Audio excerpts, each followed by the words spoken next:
What's up, YTPC? Uncle Willie coming to you on this Cobb Tuesday from the coop. Should have said Cobbless Tuesday. I was actually going to bring out my favorite Cobb just to show. That way I would have been halfway participating. I forgot it. But it's my corn dog. My corn Cobb, I think, is my favorite. If I had to choose one, I've got, I don't know, 8 or 9, maybe 10 of them.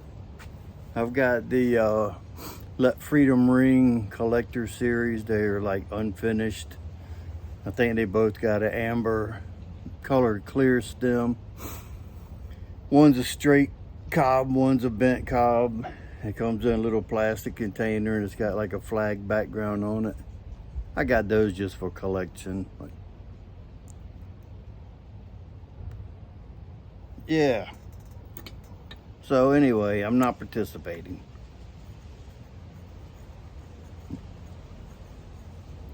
Fight me.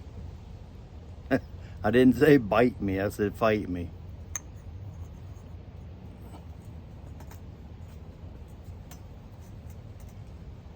Smoking the flaming Volcano.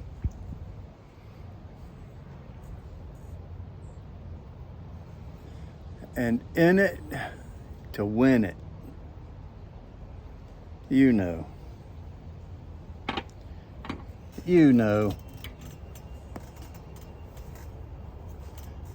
1792 flake. It says that they were established in 1792, made in England. In case y'all didn't know, that's why and where and how and blah blah. And as George would say from Seinfeld, yada yada yada yada. It says that this is a scented tobacco. So my question is, what makes a scented tobacco a non-aromatic? What makes an aromatic tobacco aromatic? I get confused in that category sometimes, because this is, some tins it says it on the front, some it says it on the back. A full strength, dark fired, scented tobacco, pressed and sliced into a rich, classic rich flake. And it is beautiful flakes. I mean, most manufacturers could take note on Garth Brothers on their flakes, except for the Bob's chocolate flake. That's a broken flake. But if it came in a flake, I bet that would be beautiful. But anyway, that makes me wonder sometimes. And I just checked on my buddy Jim Inks. His review was from, I think, 2014. And he did clarify something for me. I kept trying to pinpoint another aroma that I get out of the 1792 flake. And I just couldn't pinpoint it. To me,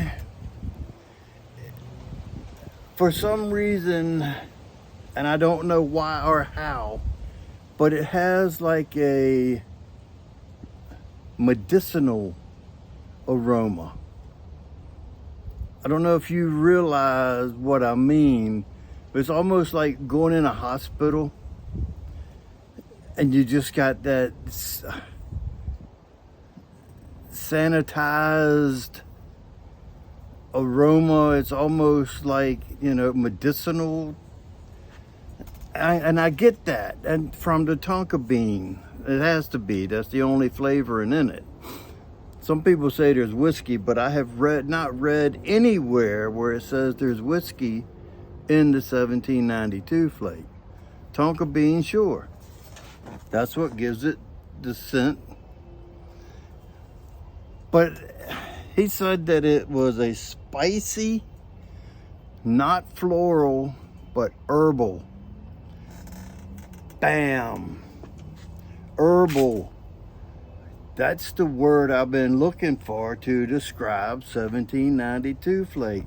I never read far enough into Jim Inc.'s review to catch where it said non-floral, because I don't get any floral out of this. No, not in the Lakeland essence of any sort, no floral. But I get the herbal, and that goes back to the medicinal. Now I want to try to use power of suggestion, and if you have any 1792 flake, take a whiff out of it and tell me if you don't get a herbal medicinal aroma coming up out of it. If not, if you just get the vanilla forward type smoky, that's great too, because that's what a couple people I know that I gave some to, they describe it as a smoky vanilla. And I can dig it. I can see that. Man, it's nice out here today. I got me some. This is the best tea on the planet for diabetics. 0 sugar, but it's sweet. It doesn't have that aftertaste like aspartame. It's just good tea flavored. I got these little lemon packs that you can put one of those in there. It's like a equivalent to 1 slice of lemon. I don't have any in here this time, but changes the flavor just a little bit. So since I got that aroma, and I you know, I really dug deep to try to figure out what I was getting in that aroma. So I figured today would be a good day. I put it in a new tin for some Elmo's Reserve. And this is made by Sam Gower. And it's supposed to, well, it does. It pairs well with 1792 flake. That's what it's intended for. It's got a little tonka bean in it, so that way they will combine together. And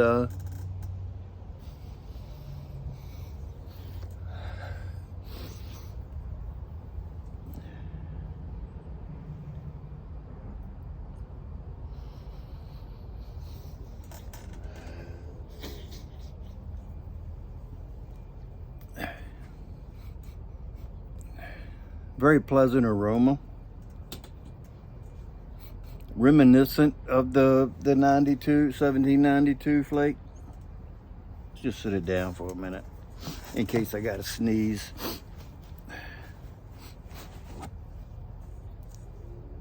But yeah, that's what I've been digging deep to try to figure out what it is about the 1792 flake. And I finally hit the payload, man. Finally hit the payload. I didn't use my grinder this time. I took 3 flakes, which I knew was gonna be way too much for one bowl, but this is a deep bowl. I like to take my flakes and I like to rub them out like 3 times. Triple rub them out. They get really fluffy.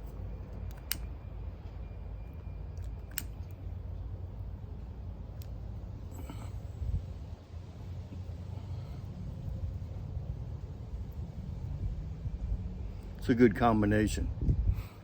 That way you get it real fluffy and it takes the flame a lot easier than just a single rubbed out flake. Unless you put it in a grinder, like I've done before, like I showed you. I got the idea from Corvette Jim. So, I got 3 things I want to touch on real quick. Patter Piper. He's got 34 subscribers. Go give him a look. You might know him in your comment section as Patter Brian or Brian Leonard. All the same guy, Patter Brian, Patter Patter Piper. I'm gonna try to tag him in the details in the bucket. And then he's a new presenter. Yesterday was his first video. And then Piper Dave 2023. He's got 36 subscribers. Go give him a look. Yesterday was his maiden voyage as well. So they both broke out and joined us on this side of the camera. So now you can comment to them and get comments back, as well as they're going to keep commenting on your videos, and I'm sure my videos, whenever they watch them. I mean, you know, it's subject to when you're able to watch. Everybody knows that. And then again, don't forget Secret Santa, picking and piping at gmail.com. Go send Matthew your information. I think he said it's going to be like December 5th. He'll send out information to everybody to get you enrolled into the Secret Santa. It'll be a good time.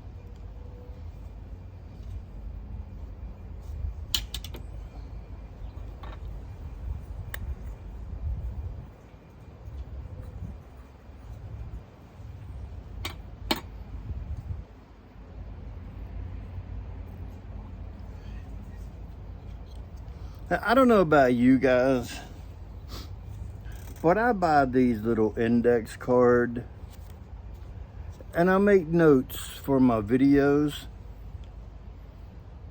It'll hold 50, it's 50 cards, so it'll hold 50 videos. And I try to use these for reference, because as you know, this is a little advice for newer presenters. You can take it for what it's worth. I do this because I number my videos and then I cut the corner off, so that way I can just pick it up and I go straight to the video that I'm going to be doing today.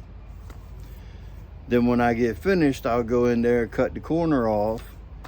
And today's video is number 291. I write that down at the top of every one.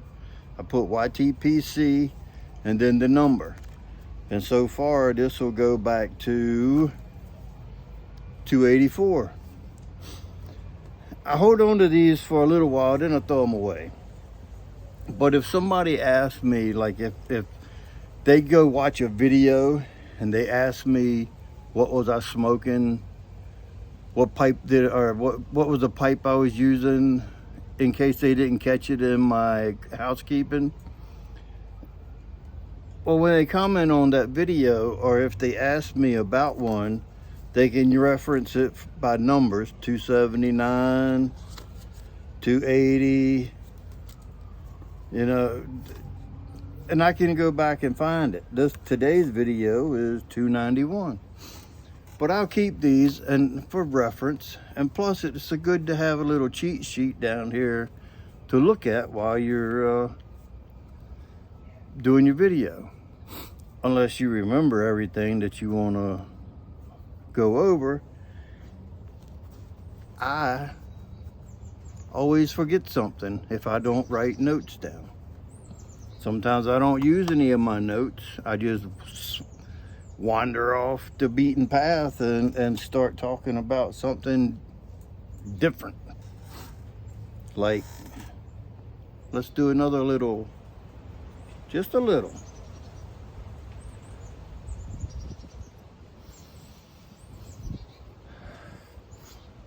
Just a little.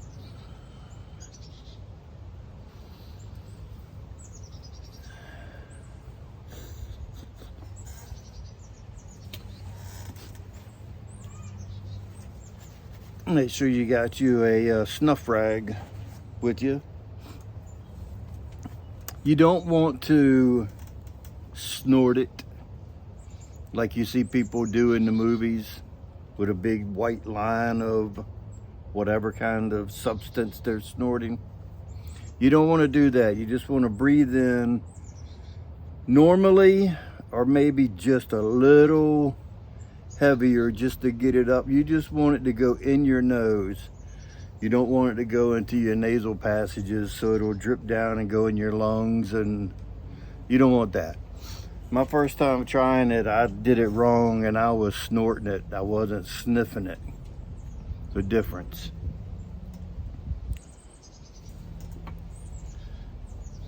But I think that's about all I got, man. Don't forget Picking and Piping, Secret Santa. He contacted me and said, to confirm he got my information. So I'm in. I can't wait to give away. I got some stuff that I've already, that's aged a couple years, that I'll never smoke. So whoever I get, they'll probably get a little bit of something that's got some age on it.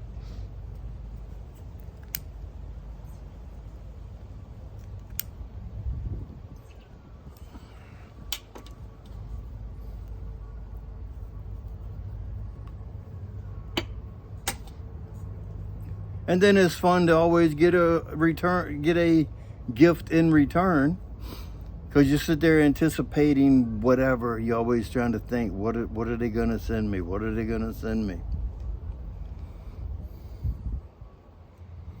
Man, it's nice out.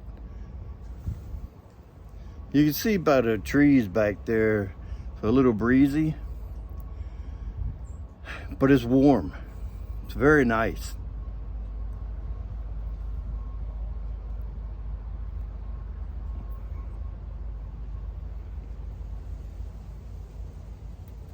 $17.92 and Elmo's Reserve. You can't go wrong. That makes for a good afternoon. I'm gonna jump off here now and enjoy the rest of my afternoon. Remember, if you stay ready, you don't have to get ready. And with that being said, until next time, you know what to do. Stuff 'em and puff 'em.